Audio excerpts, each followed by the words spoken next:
Here are the 5 things I wouldn't do as a mom who's trained in Montessori. Disclaimer, if you've done any of these as a parent, you are still a good parent and there's no judgment at all. First thing I wouldn't do is manage my child's play or view it as my responsibility to entertain them.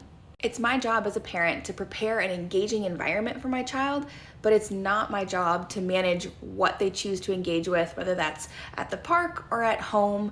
Plus, we value independent play so much. It's such an important part of development that letting our children choose what they engage with is super important. And it takes a lot of pressure off having to always be on and entertaining them. This one's controversial, but I don't say blanket statements like, "Good job" or "Be careful" without additional feedback.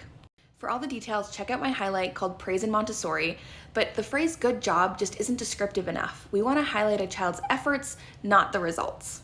Instead of saying "be careful," I say "watch your feet," or ask them, "Do you feel safe?" or "Do you have a plan?" The more description and the more relevant feedback we give, the more a child can learn to trust their own bodies.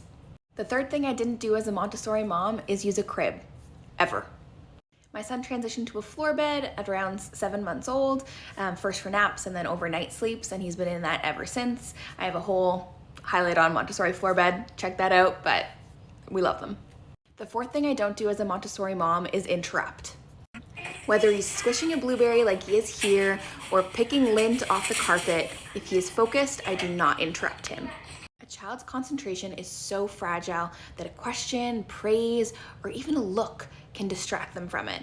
So we want to stay as quiet and as far back as possible when they are concentrating because we want them to build on that concentration. And the last thing I won't do as a Montessori mom is everything for him. Whether it's wiping his nose, pulling up his pants, my job is to teach him how to do these things independently as soon as possible. Encouraging independence in self-care activities starts from a young age.